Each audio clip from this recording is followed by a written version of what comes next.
All right, Derek, this is our first chance to do this video conversation. Of course, we've had many conversations, and I've known you for quite a few years now, but really, this is the first chance to announce to the world that I get to work with you. I get to share a logo with you once again, but now it's in a more direct capacity because I'll be announcing shortly on socials that I have joined Advantage. And so I thought it'd be kind of fun to have a conversation with you about the Advantage story and tell that story a little bit to those who haven't heard it. So I guess my first question for you is, you've been doing this mortgage thing for a while. What led you to not only have the interest and will to go out and start your own thing, but the tolerance of risk to go out and start your own thing? What led to that decision? Yeah, honestly, I never set out to own my own company when I started this mortgage career. Actually, before I got into mortgages, I owned a fairly decent sized auto detail business, and that's really where I cut my teeth on learning how to run an actual viable business. And I had 50 employees in three locations, and honestly, didn't want any employees. And got into the mortgage business, and but I just continually ran into scenarios where people promised me things as a top producer, and then just never delivered on it. And so I think I just got fed up with being let down or being overpromised and decided, okay, I'm just gonna, run my own P&L. And I did that quite a while at two different, retail organizations for a long time. And then 2016, 17, I started seeing the market shift with regards to the retail platform.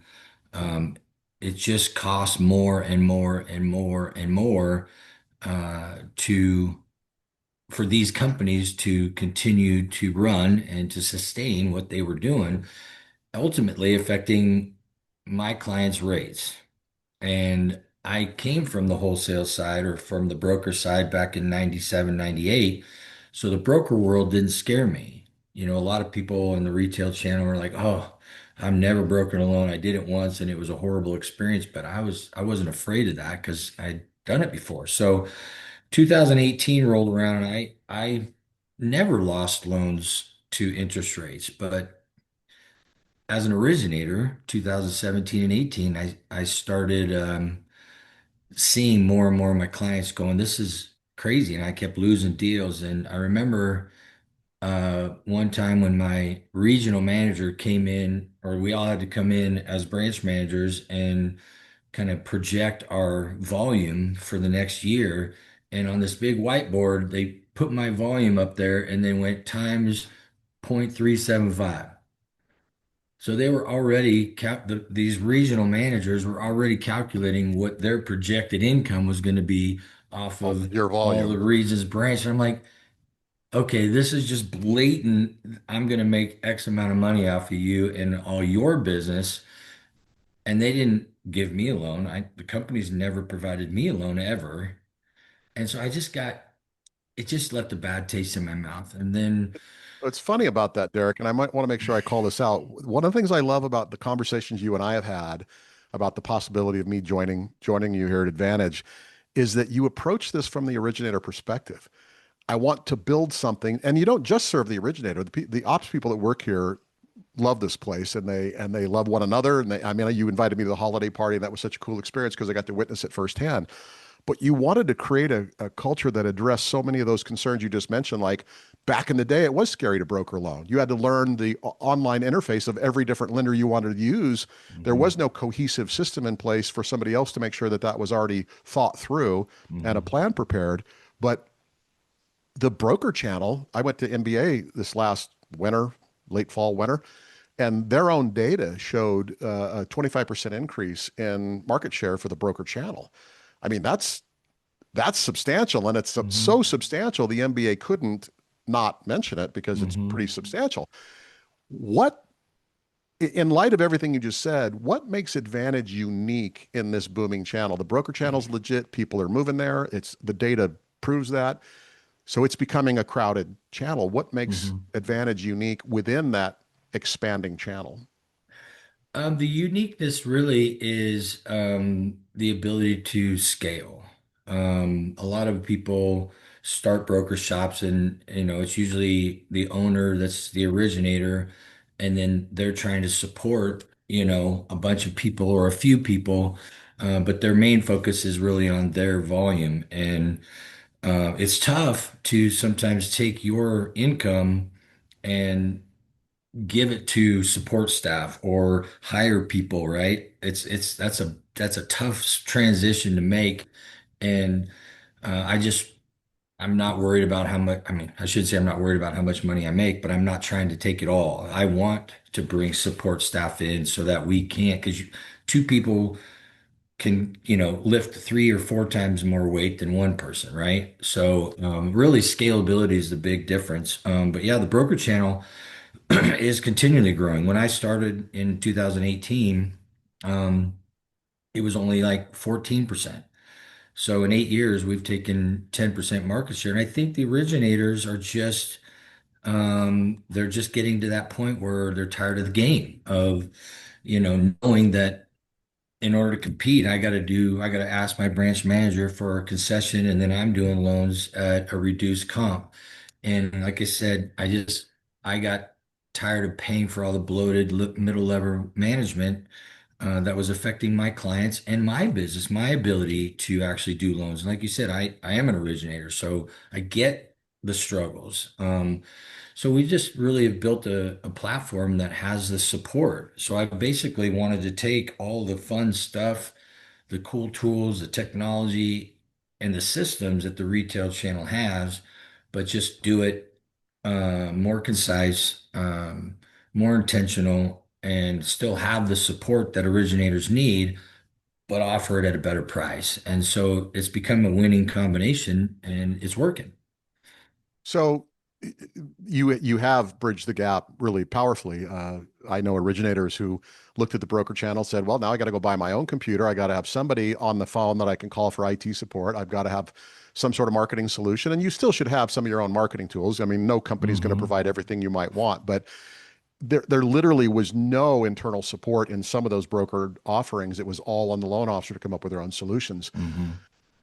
You have LOAs, you have processing support, you have admin support staff. And again, I met many of these people at the holiday party, and it was, I don't want to sound corny, but it was a love fest. There was real appreciation mutually across both the production side and the support side. Support staff and producers all were celebrating one another, and it's fairly unique. So, taking that into mind and the way that you've tried to bridge this gap, how would you describe the Advantage culture? Not to sound cliche-ish, but we are a family. I mean, we really are a family, and that's really what I don't ever want to lose sight of. We do look out for each other. I mean, any of our top producers will share anything that they're doing with anybody. You want to get better and you want to do more, everybody's on board. Everybody wants to clap for you, put air under your wings, and that's really our culture is we win together. I say it all the time. We win together, we lose together. Sometimes, 2022 and 23 were tough times. But we all, buckled down, we all tightened our belts and we made it through, but we are a family, and that's a big piece of what we do. And I want to make sure we keep that.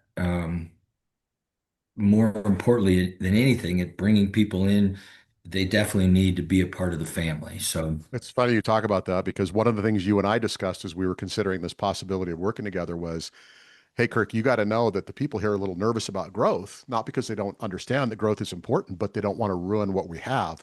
So when we target people, we have to have a litmus test to make sure we're going after people who are great mortgage professionals, who know how to originate a loan, who have a book of business, but also who are not going to come in as the I'm the king of the world and try to intimidate or yell and scream or any of that stuff. They got to fit the yeah, culture. yeah, for sure. Because we don't have any egos at this company. I mean, we have great producers, but they're all just genuinely great people, and they ultimately want what's best for the consumer, and that's a good interest rates at low fees, but we can also execute. A lot of people think that we can't execute on the wholesale side. Well, we can. I mean, there's lots of technology available, and so we there isn't anything that we can't do that the retail channel can. So, but You know, yeah, I've often said that it's very people talk important. about pricing and product as two of the reasons why they either stay someplace or leave someplace and go to another. And those things are important. You got to have competitive pricing and you got to have product to meet the Hmm. need of the consumer. But Hmm. what it really boils down to is what you just said.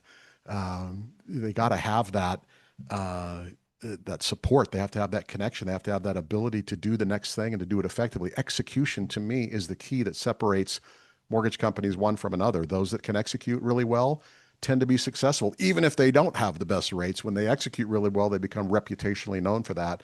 And now you've created a Hmm. broker model that has very competitive rates, some of the best in the business, and takes execution very seriously. So you've done this a while. I'm not saying you're old because I'm older and I won't call anybody old that's younger than me. But what gets you out of bed in the morning? You've done it for a long time. You still originate, and now you're running your own company that was number one in Oregon, number one broker in Oregon last year, I believe, was the data that Hmm. I saw. What gets you out of bed in the morning? What still gives you the fire in your belly? You know, it's really helping people. I'm just wired. I love seeing people achieve their goals, and I love seeing um, people that get out of bed and they want to do more. They just either don't know how, or they don't have the systems, or they don't have the support. And that's what gets me out of bed. When I bring on a loan officer, I've got probably four of them that I brought on in 2024, and well, I brought on, yeah, every one of them doubled their volume in the first year. And when I get to see how they were beat down and just frustrated and just like they almost wanted to give up. That's how they felt. They didn't feel like they had the support. And I don't mean operational support. I just mean how can we help you keep the business that you're working so hard for? Because I've been there, again, I'm send out an LE and just pray that, that they are okay with it. And that's an anxiety that so many loan officers that I recruit or have brought on in the last couple of years, that's the feeling that they have. And seeing them now have a pep in their step. They're smiling, they're energetic, they're not afraid. They just are now have this engine behind them that it's like, yeah, we're gonna, uh, Devin is a great example. He wants to do 40 million this year, and that guy is hard charging. He calls me and he's excited, and that's what gets me out of bed when I see these people's lives change and their mentality and the way that they feel is just completely different. And that's the energy that is really motivating, and that's the steam engine, if you will, regarding our organization, because it starts with the originator, but it's also through our ops. We're not pitting each other against each other. I mean, we are like, we had so many loan officers get up at our holiday party appreciating their ops people and It was telling, amazing. It was couldn't amazing. do, I couldn't do it. I mean, so we really know that each side couldn't do our jobs without each other, which is why it's such a tight knit family. And yeah, I don't want a monkey wrench thrown into that. So that's why it's important to Well, you keep have an that originator family. like Kristen Babbitt out of Texas who's Yeah. crushes it in the VA world, just crushes it in general as a mortgage Yeah. professional. She describes herself as a mortgage nerd. But every Monday, she has a call, and any loan officer that wants to jump on that call to benefit from the experiences she's gained, the coaching she's gone through, with the tricks and tools of the trade, she shares that information freely. You don't have to sign up for Hmm. coaching. You don't have to pay her money. You just get on the call, and she'll share what she's learned. That's Yep. indicative of what I've seen in this company. Yeah. Yeah, we just had another loan officer share. He created his own contact management system. He's sharing it with the whole company. And so we're just launched that today, as a matter of fact. So if people want a good contact management, not a CRM, it's not a CRM, it's literally just a contact management system so that your whole team uh, can see what's going on and you could task people. And so again, one of my top producers, like, here's what I'm doing. and he's giving it to the rest of the people. Here's something that's working for us and our team and keeping everybody clear on what's going on. So there's a good handoff. Everybody knows who does what when. So yeah, that's again another piece of how amazing this little family is. It's funny. This is hard. This business is hard. You wake up every morning, you fund a loan, you've got a commission check coming, but that's it until you fund another loan. It's commission only. It's been that way forever. And not on the op side, but nevertheless, they don't have jobs if there's not loans Hmm. being funded, right? So loan Hmm. officers are out there hustling in a commission only world. And that presence of support and that feeling that not just, again, operational support, which is critical, but that support of you want to get better? How do you want to get better? Do you want to expand your Hmm. realtor scope? Do you want to go after attorneys or, how do you want to scale your business? We have people here who can help you do that. And that I think that foundation principle is it's funny. I've had many conversations with you in recent weeks over Zoom or Teams, and I've seen the poster behind you or the artwork behind you a Oh, number of times, but that's it right there. It's absolutely true. Mindset is everything. And the mindset of the people that seem to be attracted to this company is I want to do really well for myself and my family. I want to contribute to the success of this company, and I'm happy to share what success I found, what tricks and tools I've been able to discover that have helped me. I'm happy to share those. So, in light of all that, I guess my last question for you is, where's the company going? Where do you want to see? What's the vision for who we continue to evolve into? well, I can tell you we're not going anywhere. We're going to continue, we're going to continue to do what we do. We're growing intentionally. I'm not planning on being some nationwide lender. If there's opportunities for a team to come on board that maybe is in another state, like we just interviewed a guy from Florida, amazing guy. I mean, I can't wait, he's a great fit for us. So, I mean, we're already licensed in Florida, so it's not like a big thing, but no, I'm not trying to be some nationwide lender. I still want to keep that family fit, that family culture. We all know each other. But we're going to continue to grow and we're going to continue to be solid. We're going to continue to invest into our employees. Yeah. And, hopefully we see some people internally that want to rise up and continue to lead this organization and down the road. I mean, it's set up. The company runs itself. We have a great team of leaders that all make sure the engine's going. So we're not going anywhere but up, in a very intentional way. So yeah, we're looking forward to the future. We haven't talked about it. We'll close with this. I know one of the objectives of growth isn't simply numerical growth, so you or anybody else can just make more money because money isn't an end unto itself, Hmm. but it's that giving back portion, that contributing to the communities we serve, or in some larger community that maybe isn't directly connected with the company. Talk a little bit about the give back spirit at Advantage. Yeah, I mean, I think we've all heard of people that work with companies and there's a lot of companies that have a giving culture, but it's typically not necessarily right in your community. You know, I think a lot of companies are doing things, and that's great. They provide meals or they put together these big work parties and do meals and they send them more. That's awesome. We do a lot more intentionally. We do give back to local communities, whether it's with our 3-on-3 tournament we do in Canby, where we donate all the proceeds to different nonprofits. We're getting ready to do another 3-on-3 tournament in Sisters. Um, we definitely support any nonprofits that loan officers, if they call me and say, "Hey, I'm really passionate about this." One of my guys is super passionate about the Children's Cancer Association, so we donate money to that every year. I'm very passionate about, overseas stuff. I go to Ken Perry's Guatemala trip, and I love supporting that. I have a friend that has a great work that he does in Malawi, Africa, and we donate money to that. I believe in giving big time. I think that aligns us, fundamentally that when we give back, we receive, right?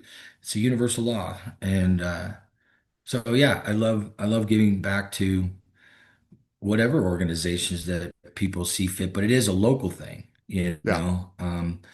And that's what I really enjoy, whether it's, sponsoring a Boy Scout event or, um, I mean, we have lots of different people that are involved. I'm a vet, so I love supporting anything that has to do with veterans. We gave money to Save a Warrior a couple years ago, which is if you don't know about Save a Warrior, you need to look into it because it's another amazing organization. So yeah, I can't remember the number, but it's a pretty substantial number that we give back every year. It brings us full circle, and I guess we'll close with that because when you talk about culture, it has to be systemic. It has to be true to the character of who the company is from its leadership all the way through the organization. And one of the ways it's expressed is things like what Kristen Babick do, share her knowledge, share her resources every Monday on a call. But it's also at the heartbeat of the company from the leader who says, we're going to give back to the communities we serve. And we attract people who want to sponsor something to have an impact on cancer, or the Boy Scouts, or Kristen's work with veterans, or your work with veterans, or the trip to Guatemala, which has nothing really to do with Advantage. It's just you Hmm. getting on a plane and going to Guatemala to help, building projects at an orphanage and Hmm. and doing cool things with kids down there whose lives are radically changed by that effort. So to me, that's the culture. It's not just giving back, it's giving back internally, it's giving back externally. And that's the thing that impressed me most about this company. So thanks for taking the time, Derek. I appreciate it. I'm sure we'll do a few more things like this, but I am jazzed you were willing to take the time. I know this really isn't your jam, but you did it anyway. You humored me and you did it anyway. Well, thank you, Kurt. I'm super excited to have you. You're another uh, example of what this company is attracting. And in spite of myself, we are definitely attracting amazing people like you that are going to help us continue to grow in an intentional manner. So thank you. Hey, happy to be here. Thrilled. Thanks. Thanks again, Derek. You bet.